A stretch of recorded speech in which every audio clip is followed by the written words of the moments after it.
Welcome back to our second video episode of Off the Dribble featuring myself, Aashrith, and my co-host, Chetan.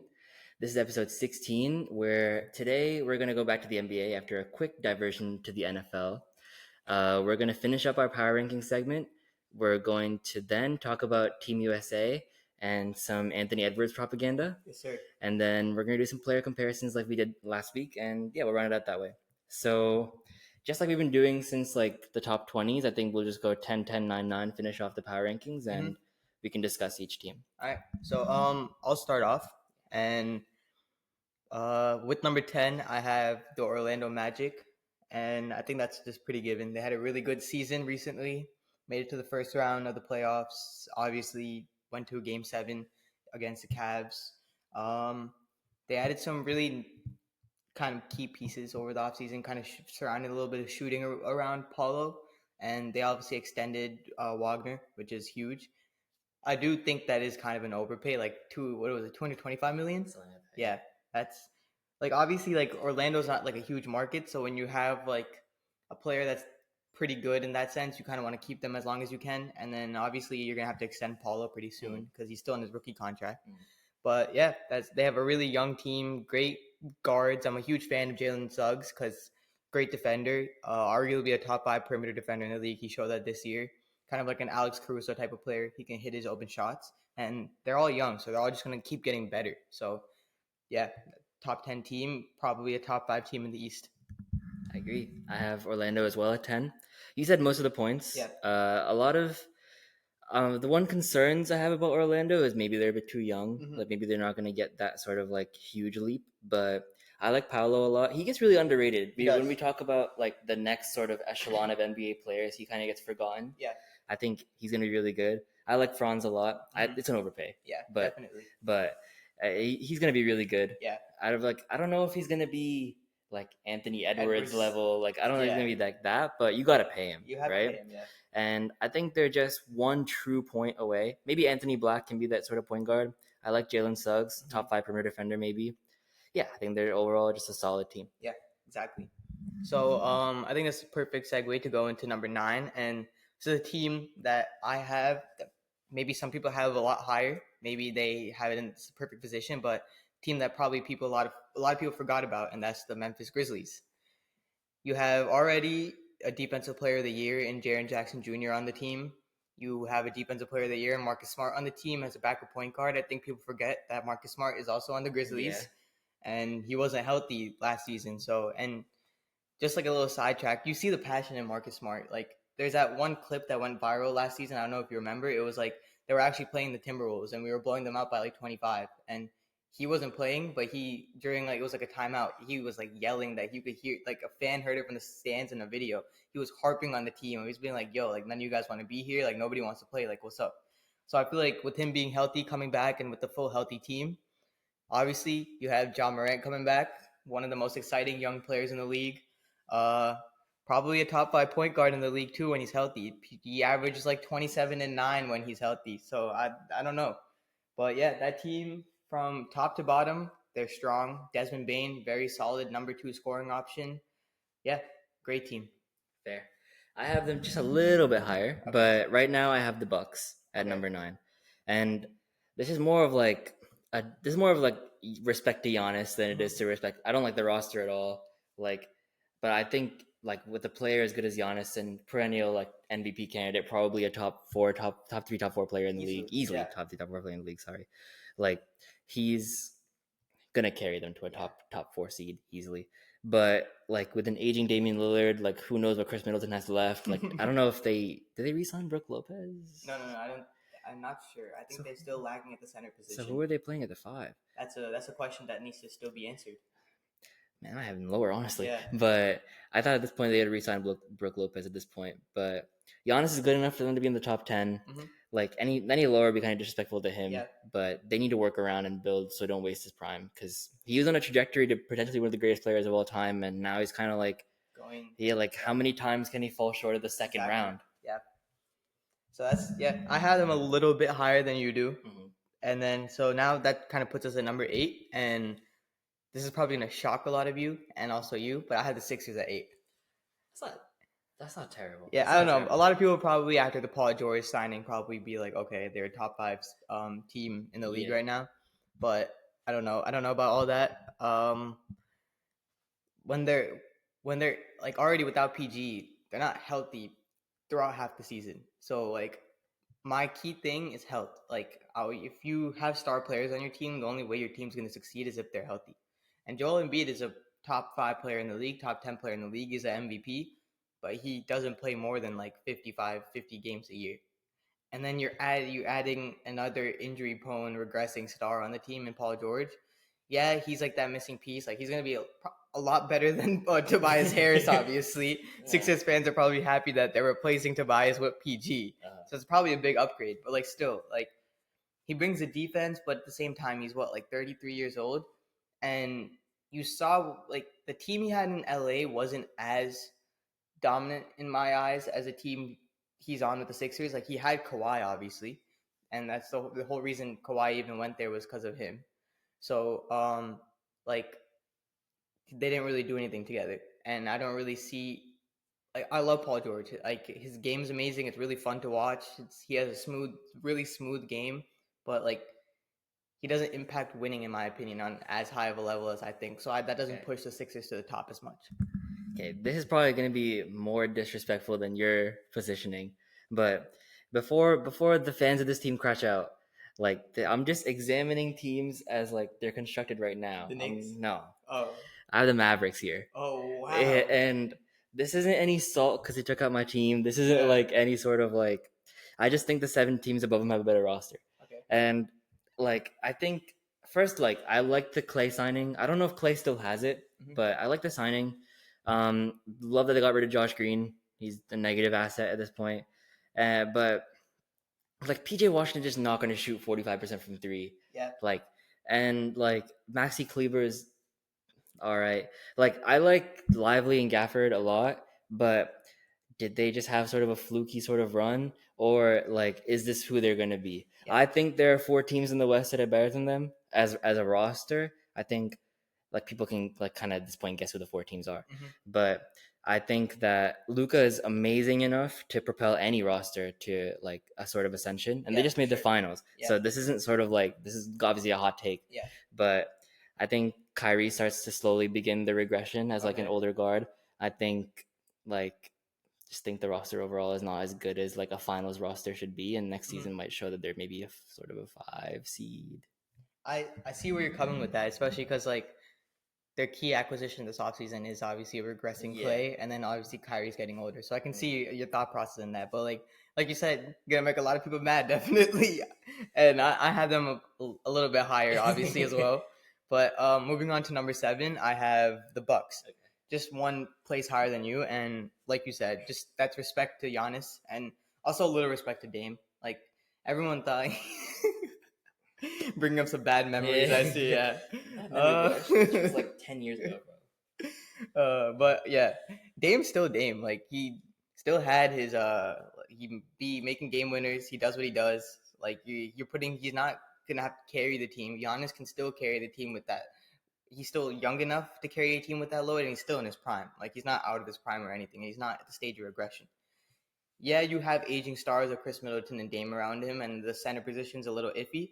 But like I like kind of like Steph when Giannis has a down year, and even though last year, if you look at his stats, it might not seem like a down year, but he got eliminated first round. He comes back and he with like a different level. Like he has that kind of killer mentality of like, all right, I'm not gonna do that again. And also, I feel like if he doesn't make it to at least the Eastern Conference Finals, who knows? Maybe Giannis might want to go want out. You never know what could go on in that situation. Maybe they move on from Dame. You might see a big mix up in the Bucks like front office. Just to avoid that whole situation, I feel like they're gonna put a lot of effort into the season. So just for that, I have them at 7. Hey, if Giannis requests a trade, who has the most picks to get him? Yeah, exactly. But at 7, I have the Grizzlies. This is like the Grizzlies are like probably the best thought experiment in the NBA. Like they're so like what could they possibly be? Because they had the benefit almost of having everyone injured. They got to develop so much young talent. Like they have Vince Williams, who's really good. They have Gigi Jackson, who's gonna be really good. Young's playing the league last year, I think, and he had a 40-point game, right? Like 19 years old, younger than me. But he's going to be really good. Players like that are going to be the 7th to 8th people on the roster, and they were starting games last season. Like, that's going to be really good. Yeah. Jaws had a whole off season to heal the shoulder, kind of come back. Jaren Jackson Jr. is still one of the best defensive players in the league. They have a lot of pieces. Marcus Smart, like you mentioned. I just think as a roster, I like the youth. I like Josh Sealing, even though I think Jalen Brunson's a little better. I like Josh Sealing. And yeah, I think this team's positioned to be a home court advantage team in the West. And last time we saw them healthy, they were a 2 seed. Yeah. Like, people are sleeping on this team, man. They're sleeping on this team, but I also feel like in the last 2-3 years since they've been the 2 seed, the West has also progressed a lot For more. sure. And you have a lot of young talent. Like, I feel like young talent overall is taking over the league. Sure. So they, like you said, they're an experiment. So they can fall anywhere from that 2 to 6 range. They can even go 10. Yeah, honestly. they can go 10. Yeah, because with the lackluster of them not playing together, you never know what happens. But going from me thinking Jaws better than Brunson, I do have the Knicks at 6, a little slightly higher than the Grizzlies. Okay. Well, the Knicks didn't have the season that they wanted to last season. Obviously, they made it to the second round, had a pretty good run, went to a Game 7, lost to the Pacers. Brunson ended up getting hurt, but they didn't lose anybody too key except for Isaiah Hartenstein, but they still have Mitchell Robinson, who kind of does the same thing, but is more of an active defender. And then they added Mikal Bridges. So, you got better. And you have that chemistry between Dante DiVincenzo, Josh Hart, Mikal Bridges all together, and Jalen Brunson, with all of them going to the same college. So, I just feel like that's kind of prime for them to be a top 3 seed and top 3-4 seed in the East. So, I don't really think that they can do worse than how they did last year. It's just going into the playoffs, you kind of have to see what happens, especially with teams going to be hopefully teams are a little bit more healthier come playoff time next year. And Randall's also going to be healthy at the start of the season as well. And Randall didn't play with them majority of the last part of the season and the playoffs too. Yeah. Exactly. So they're probably going to be a top 4 seed in my opinion. Yeah, I have the Knicks too. Okay. And like you mentioned a lot of the points. I think Jalen Brunson maybe can even take another step. I like Mikal Bridges. He's like, I'm thinking in my head, I don't even think Josh Hart starts on this team. Yeah, he doesn't. And I even forgot to mention OG. They have a lot of players that I forgot to even mention. Exactly. OG. They have, in a lot of Knicks fans' opinions, they have the best defensive front court in the league. I think they're a couple better, but like OG and Mikal are insane together. That's gonna be fun to watch. Yeah. Jalen Brunson too. The reason why I have 2 East teams above them is you mentioned the 5. Mitchell Robinson hasn't shown that he can be healthy for longer than 30 games. Yeah, that's true. Like, they just re-signed Precious Achiuwa. Is he the difference maker that Isaiah Hartenstein is? I don't think so, but maybe he can be. Who knows? And I'll speak more on Isaiah Hartenstein when we get further in the list. But I like the Knicks at this sort of position. I think 3 seed is a realistic expectation for them, and 2 seeds also in the play. Yeah, exactly. Yeah. This might also shock a lot of people, and might shock you too. But at the 5th seed, first, before I even say this, it's kind of crazy how this might not really gonna spoil anything, but if you look at 2 to 5 on my thing, it's all Western Conference teams, which is insane. But I had the Nuggets at 5, and people will probably think, "Oh, Nuggets top 4 team in the league. Like, oh, what's going on? Like, who do you have over them?" Well, you probably know the last 4 teams I have over them because I haven't said them. I'm not gonna. I have the Thunder, Wolves, Mavs, Celtics in no order. That's not the order I have them in, but the Nuggets lost players over the offseason and didn't do anything other than get a backup center in the draft. Hey, don't disrespect Russell Westbrook like that just yet. Okay, yeah, and Russ. Okay. No. You mentioned the Russ Reggie Jackson point last time. Yeah. Yeah, the difference between them is huge. Like, Russ is a lot better. Yeah. But I don't think that's a deciding factor for them to even get to a 2 seed or even a 3 seed potentially. It's gonna be hard. They lost KCP, who's a starting shooting guard. He started almost every single game the year they won the championship. If you take him out during that Heat series, they probably will still win, but it'll be a lot closer than people think, because KCP was the perfect number 2 around Murray and around Jokic. He was that floor spacer and kind of also hid Jamal Murray's defensive underperformances too. KCP is a very solid defender. He would majority of the time he would guard every team's number 1 option. So you're kind of putting Christian Braun into the starting lineup. Apparently, that's what you're gonna think about right now because they haven't made any other acquisitions, even though they have a lot of offseason left. And then their depth. They still have no depth, and that was already a problem for them last playoffs. And you saw what happened. They were up 3-2 against the Wolves, and they were up big in that fourth quarter, and just looked like they all just ran out of gas. And if you don't have depth, like even in the playoffs, you shorten your rotations.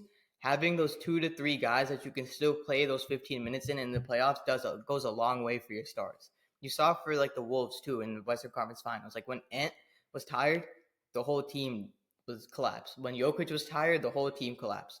So I'm saying right now, because they got worse and other teams that I have above them got better, I think that they dropped one spot. So that's kind of my reasoning going for that. That's a fair take. I'll speak more on why I think Denver is going to be as good in like when I have him. But right now I have the Sixers and at 5, and it annoys me a lot to give Paul George any praise. That man's talking so much shit about the Thunder right now. Yeah. It's so annoying. But that's the kind of player that Joel Embiid's been missing. Mm-hmm. Like he's finally got that point guard in Tyrese Maxey that's going to be able to close games for him. Yeah. Like, and Paul George hasn't been the type of guy to close games. Yeah. But now he doesn't have to do that either. And all he has to do is be the third option. And Paul George is the third option on any team. Like, regardless of what we think about him performing in big games, he's never ever been the third best player in a team. Yeah, that's true. And I can agree with that. This is the first time where you're gonna ask probably like Keon Anthony's GOAT apparently to play 3 and to play 3 and D ball. And like they have some nice pieces around the Sixers too. I like Drummond off the bench. The whole team has been like, I like Jared McCain too. I like him as I like him as a backup point guard. So while I think that Joel Embiid's getting a lot of slack right now for like playing poorly in the Olympics, I think in the NBA, last time we saw him healthy, like fully healthy, he's averaging 37 points a game. So I don't think there's going to be any issue at the NBA level. He's going to keep drawing fouls whether people like it or not. Tyrese Maxey's going to take that next step. I think got the big extension. PG, all he has to do is average 20, 21, 22 points a game, shoot 40% from 3. So I like the Sixers a lot. Do I think they're going to win the East? Probably not, because Embiid's probably going to be hurt by then. But as sad to say, as we're saying this before the season even starts. It's just a sad reality of like a 7'2", 290-pound person. It's gonna happen at one point or the and other. If not him, it's PG. If not him, it's like someone else. So, but as a roster, we're not projecting where they're gonna finish. I like the Sixers roster a lot. Yeah, I can see that take as well. Yeah. So moving on to number 4, you had them kind of low, and I had them kind of where. I have the Mavs, and that's because people are probably like, oh, damn, you have them over the Nuggets. Like I said, the Nuggets got worse. The Mavs kept the same roster and got better, just based off of what I'm seeing from the offseason. I'm going very analytical and statistical-wise, just based off of what I'm seeing. Okay. And I feel like Klay is like the perfect signing for the Mavs. Like kind of PG, like you said, for the Sixers. He doesn't have to come in and do anything crazy. Even though Kyrie might regress a little, Luka is still so good that all the attention when he's on the court, even if the ball isn't with him, goes to him. So Kyrie he's going to be one-on-one almost majority of the time. And from last year to next year, I don't see such a regress in Kyrie where he's still not a top 3 one-on-one ISO player in the league. As a counterpoint, not to make this a debate, but as a counterpoint, we saw the Mavs in the finals when the Celtics keyed a little on Luka and had the rest of the team go one-on-one. That didn't really look that good. But and now maybe there's a little recency bias in my head from seeing how poorly they played in the finals, but I don't know if I think the game plan of double Luka, let the rest cook, could be a game plan the rest of the league follows. So if you take Luka out of the equation, then that kind of leaves Kyrie as a number 1 option. And all Kyrie needs is a spot-up shooter to kick the ball out to, because even him, when he goes one-on-one, he's still drawing maybe not as much attention as Luka, but he's still drawing as much attention as any other top 10 player in the league when he has the ball in his hands, even though he isn't a top 10 player in the league right now. And now you put a top 5 shooter of all time next to him, top three, and who was coming off the bench in Golden State was still putting up pretty decent numbers. He still averages 17 points a game. He still shoots pretty efficiently from 3. Okay, he had one game where he went 0 for 10. Don't tell me any of you watching haven't went out on a basketball court and missed every single shot you take in one game. It's just he just gets clowned for it because it's televised on national television. It wasn't a playing game. all right, like okay, cool. But he's still on any given night, he can go out there and he can go 6 for 8 from three. He can go 11 for 14 from three. Okay. And you're adding that with two very great one-on-one players and also two really good unselfish players who have really good vision, especially in Luka, who is a top 3 playmaker in the league. I just think that you're giving the Mavs a little bit more value. But like you said, this is going based off of how I saw everybody in the Mavs play. PJ Washington isn't going to shoot 40% from three. All he has to do now is shoot like 34, 35. Clay can shoot 40% now. And this is also assuming that Derek Lively takes a little bit more of a jump than he did last season and kind of progresses into that like three, like not that 3-and-D player, but that rebounding defensive center that just gives you like minutes. Yeah. He even said in the interview that he's actually going to try and put up like 2 to 3 like shot two. And he made it. Yeah. His form isn't even terrible too. I'm not gonna lie. I remember like we were watching I think this was like the Western Conference Final games. We were talking about how he doesn't make his free throws. I remember you said you were like, dude, like his free throw form looks like really good. Yeah, it looks like it's cash. So like you can he could work on his shot. And I saw a clip and he was like, I'm gonna try and put 2 to 3 threes up a game. So who knows? Maybe he'll turn into that 3-and-D player. But that's kind of the step I want to see him take. But that's kind of my thought process of putting them at 4.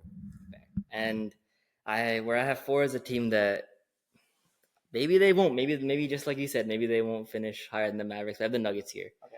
And like because I think a lot of people are assuming that, I mean, it's a fair assumption that KCP, that loss is going to kind of like, who's going to fill that role? Yeah. They've been like, let's assume that it works, right? But they've been making Peyton Watson available for this role for so long that I think the GM's name is Calvin Booth. I think he's fine letting KCP go, especially for that money, just so Peyton Watson and Christian Brown can fit into that lineup. Okay. I like Westbrook to run a second unit. He did it really well in the Clippers, except for like maybe a playoff game he didn't play that well. But that's what you're going to get from us. You're going to get like some high highs and some low lows. Yeah. And one player that no one's talking about, who I like, no one should talk about him. He doesn't get any minutes. But the Nuggets signed a couple years ago to a 4-year, $32 million extension, is a player named Zeke Naji. And he's going to get all the backup center minutes now because they have no one anymore. They're playing DeAndre Jordan backup center. So I think, long athletic body. You can play some 3-and-D basketball.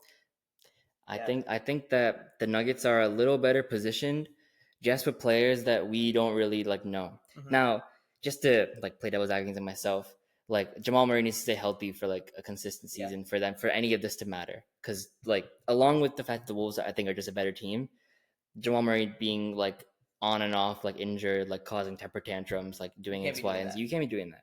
Like it doesn't, like it's not beneficial winning basketball. And Jokic just be conditioned better from like the start of the season. Yeah. But this is also respected why I think he's the best player in the league.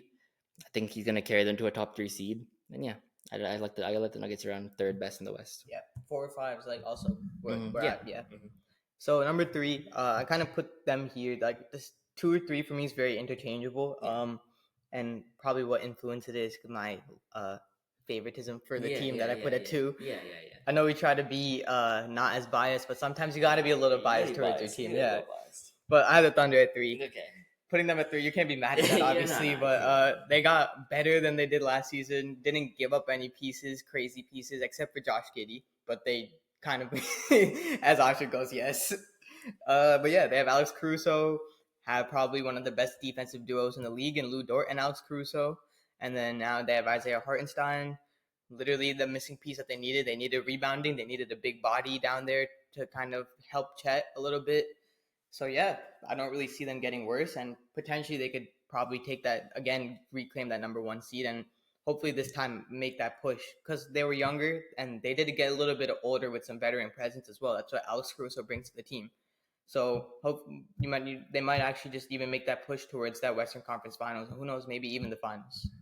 Yeah, and I mean, obviously, I have the Timberwolves here. Yeah. So I guess both of our teams being this high is it's a great feeling. A couple years ago, none of us would be saying. A couple years ago, man, we were looking for Josh Giddey in the draft. Like now we're the 2 and 3rd best teams in the league. But I have the Timberwolves here, and I obviously had a fantastic offseason and like a great draft. Getting Dillingham in the draft, I didn't even see it as like a possibility. Yeah. Like we were talking before the draft, we were like, can they get Tyler Kolli, Kolek? yeah, Can is they that get even like a thing? yeah? Can they get Terrence Shannon? Who they Yeah, did? who they did, And like they ended up with Both of them. yeah, and one of the best guards in the Yeah. draft, and Rob Dillingham, who can just step in right into Mike Conley's place the season after, and whenever Mike Conley chooses to retire.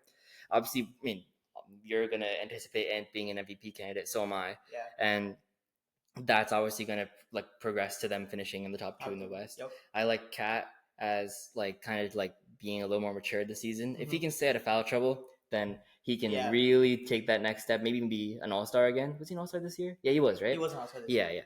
And then Gobert, obviously Defensive Player of the Year again. You think he might win it again for a fifth time? So I thought Bias again. the roster is really good.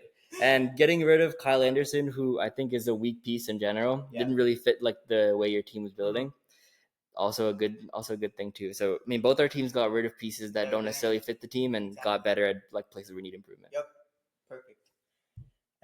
So going for the number 2 seed, I have the Wolves. Obviously, exactly what you said. Yeah, our number one's obviously like it's not. Yeah, number one's the Celtics. Yeah. We don't even really say anything about the Celtics. That was number one before. Like, yeah, they have the best roster. Start to finish. Yeah. Again, don't know where they're getting the money from. Yeah. Wish I had that kind of money. That would be crazy. That's what I'm saying. Yeah, but I kind of want to go off from like this segment a little, moving into the Team USA. You kind of mentioned Ant taking that next like MVP kind of step, and that was a possibility going into next season of him finishing top 5. But now I think it's a really, really strong possibility, especially after performance you saw last game against it was Puerto Rico. Yeah, he had 26 points in a little under 20 minutes, or basically in 20 minutes. He's going crazy. Yeah, on 11 of 14 shooting, and to do that on a roster that is so talented, on the roster he is on right now, with probably one of the best teams USA has ever sent out, is crazy. Because again, he's only 22, about to be 23 in August, I think, and he's dropping 26 points in the Olympics in a very limited amount of time on a roster that has LeBron James, Steph Curry, and Kevin Durant. He could have had more. He got taken out. Yeah. So just being around so many players, and Ant as a player, he's really good at picking up things, learning from people, and he has like the good balance with being humble, but also at the same time being arrogant and confident. And he doesn't really come off arrogant because some of the things he says, people might see and they might come from somebody else, and you might be, damn, that person is arrogant. But when he says it, he's like, all right, he's just confident. Like he knows what he's doing. So I feel like he can also be a little bit more mature next season. Again, playing in the Olympics is going to help him with his conditioning, which was a problem. Even he admitted to it being a problem late in the season. He wasn't used to playing as many games. So he's going to definitely get his conditioning on point. And I feel like he's going to take that next step. And just having someone like Rob on his team to kind of take a little bit of pressure off of him, you'll see the defensive side of him a little bit more, and that can kind of also push the agenda of him going in top 5 in the MVP a little bit as well. Plus, half the top 5 in the MVP is like people got to know your name, right? Yeah. And now Ant's everywhere. Yeah, everywhere. So like this Olympics couldn't have came at a better time for him, and the role he's playing couldn't have came at like a better time. Now, like him and Rob was like, I was like before this, like you're kind of worried about him and Rob because both of them both need the ball. Now Ant can kind of like play off the ball, have Rob do the playmaking, have like if Rob can turn into that player that both of us think he's gonna be, then he's gonna be at the center of everything. Ant's gonna come off picks, Cat's gonna come off screens. You have Gobert cut into the basket for lobs, and all of this is contributing to Ant's MVP candidacy. Exactly. Like team success is the second best thing. Exactly. Yeah. Like if you guys get like 60 wins, there's no reason why Ant couldn't win MVP because it's not gonna be like the Celtics are too like. They have too many good players that like Tatum probably won't ever win an MVP. Tatum will always sit in that like 7 to 5 range in the MVP. Exactly. race. But people are going to keep saying that, oh, you have Jaylen Brown, you have Porzingis, you have Holiday, you have Derek White. But with Ant, there's not a single player in your team that's even close to how good he is. And like him learning how to play multiple roles on the court, like man, like every basketball fan wishes that their best player can get to like, you know how many times as a Thunder fan I wish that Westbrook could play off the ball. Yeah. And like it never ended up happening, which shortened his career. So not only is it a career lengthener, it's going to push him in the MVP candidacy too. Exactly. So I think this is a good segue for us to move into another fun segment that we also started during our last basketball episode, and that was kind of just like player comps and like career comps. So one that we wanted to do today to kind of just end off this episode today was a little comp between prime Russell Westbrook's career and Luka's career so far. That he's the 6 years he's played in the NBA. So how do you want to do this? Do you want to pick like one single like season that's like the peak of their careers, or like, because obviously like I say you take Russ's prime like okay. 3-4 years, Okay. and then I'm taking Luka's prime, which has been the 6 years he's been in the league. Yeah, Luka's been absurd. Yeah, so obviously you as a Thunder fan and number one Russell Westbrook fan, taking Russ, and great point. Like I get why you understand why you would take him, but just why would you take him over Luka? Dude, like I think we were talking about this like when we were deciding like what the debates could be, and like half of it is just so aura based. Yeah. But if I was to like make a cogent argument about it, there like Russ gave us hope. Mm-hmm. Like when KD left, like every Thunder fan would probably tell you that like there was like they had no idea like what the roster would look like. So if I was to remember correctly, we signed Victor Oladipo that offseason, and he was horrible. We signed Steven Adams to an extension just that previous season because he was really good when like the season blew 3-1 lead. He was awful. We had to employ Enes Kanter playing basketball. Andre Roberson. Isn't his name like Freedom now or something? But Andre Roberson was arguably our second best player. We had Domantas Sabonis on our bench, and we didn't give him any minutes because he was still a rookie. Yeah. So Russ was effectively going 1-on-5 against the entire league every single night. And I think there was a couple games that like bring to mind like how crazy Russ was then. For like context, like the stats I'm like gonna compare because Luka's numbers are obviously absurd. But he averaged 31, 11, and 11 that season. Yeah. On like 47% shooting from the field and 34% shooting from three, if I remember correctly. Jane's gonna check the stats as well and check Luka's stats as well. Yeah. But there are games against the Magic where he dropped 57 points. Games against like the Nuggets where he clinched the triple-double record, got 51 points that game, or 42 points that game. And oh my god. Yeah. Like 2016, 2017, he averaged 31, 10 and 10. 10 and 10. And the biggest blemish on Westbrook's career has always been his shooting. Shot 35% from three that season, which is that's solid. That's what James Harden averages from three. So there were games that he would just like take over. Like the Thunder commentator puts it best. So the way I decide whether a game is in reach is like if you multiply 3 points per minute in the fourth quarter, how many minutes are left minus like the deficit, like you're still in the game. So like if it's like a 12-point game with 4 minutes to go, you're still in the game. Still in the game, yeah.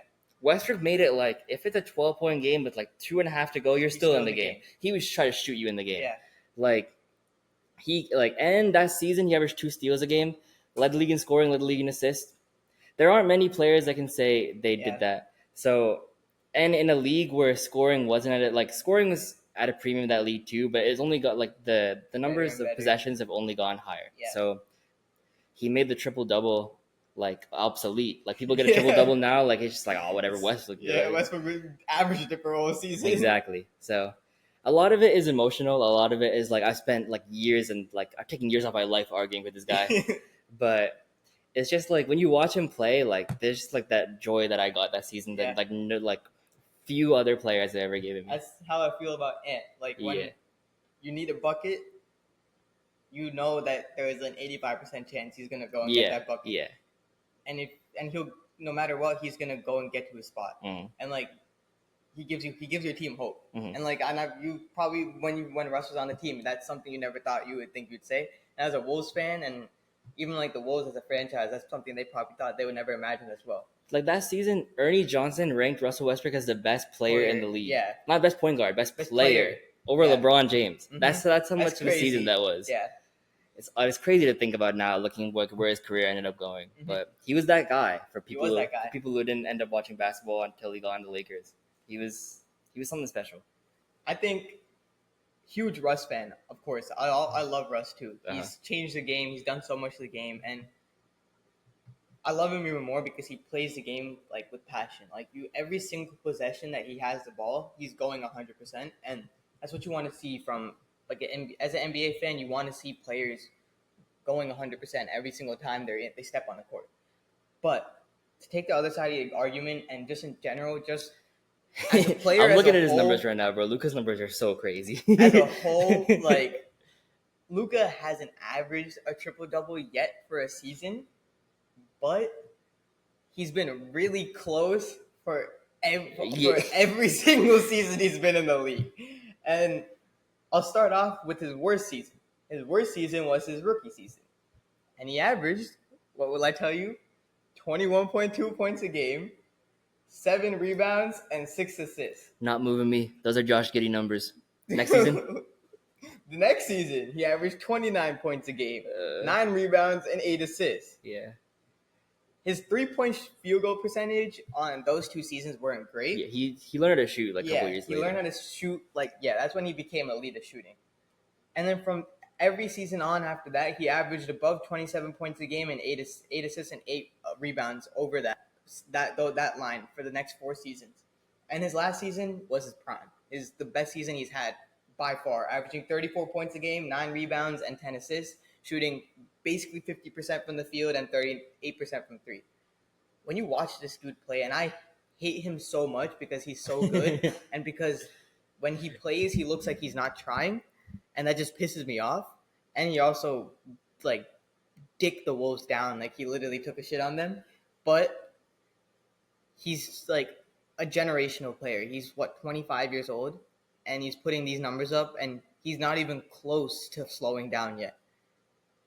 He's only either going to get better or he's just going to keep putting these numbers up for, the next 5, 6, 7 years continuously. And he doesn't really get injured a crazy amount. He's played over 60 games for every single year. And he plays through injuries, which is not great. It's going to take a toll on your body going later on in your career, but that's what you want to see from a player.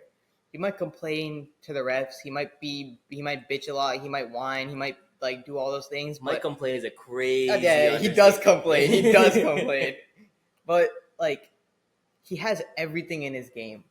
He's 6. He's how tall is he? 6'8", 6'9". Yeah.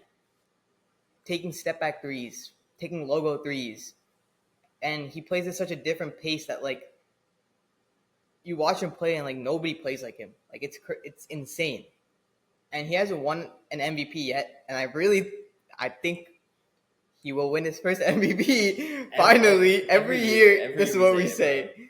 But I think hopefully he gets that next season. But I think just with how young he is and how great he started his career off so far, and his numbers are so on par with Russ's numbers when Russ was in his prime, and he's doing as much as he is with the team too, as Russ did with the Thunder in his prime too.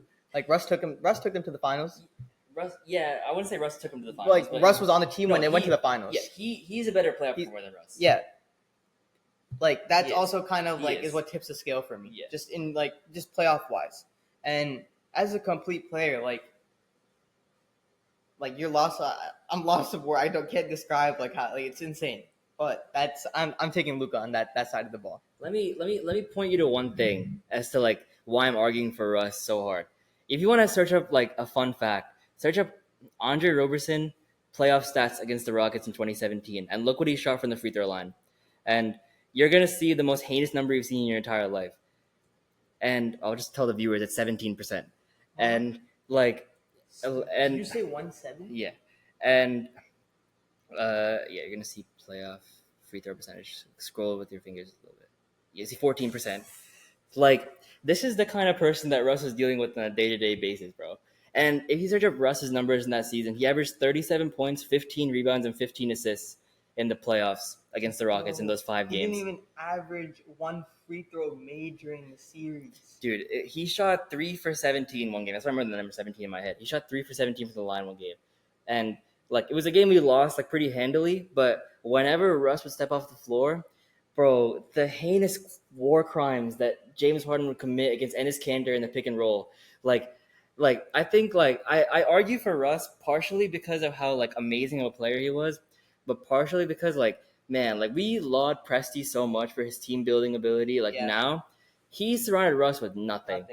He went to, okay, I'm going to get the biggest name. So we got KD Russ. That didn't work, so just Russ alone. Then we get PG, but nothing around PG. Yeah. So like he quickly realized that like the mold of building around 2 stars with like players like Andre Robertson who shoot 14% of the line and Eskander who like decreased our team defense rating from second to 12th once in one season. Because he moves like a rock. Literally, because he entered the team, our team defense went down. Like, it's players like that that make me want to defend Russ so much. His name is perfect, bro. Freedom. He gives the offensive player any type of freedom they want. He gave Harden so much freedom, bro. But like Luka is obviously like Luka has a chance to be the greatest of all time. Yeah. Luka really has like that kind of potential. Yep. But shooting 14% from free throw is insane. That is actually horrendous work. I cried, bro. Every time I went to the line, I cried. No, yeah. So that's part of the reason I argue for Russ so like heavily. Yeah. But yeah. So those are So I obviously have Luka because just of how much he's done so far in his career, and he's just gonna keep on adding on. If he keeps getting better, bro, who knows what the ceiling is? And just one thing I didn't say, he's already a 5-time first-team All-NBA selection. More than Steph. And he's been in the league for 6 years, so he's only hasn't made first team 1 year. His rookie crazy season. Numbers. But so that's all the time we have for our episode today. Our second video episode, we're gonna continue to stick with this consistency and post video episodes every single time now. Yeah. Our next episode is gonna be on Wednesday, so stay tuned for that. And until next time, I'm Chetan, and we're signing off. Peace. Peace.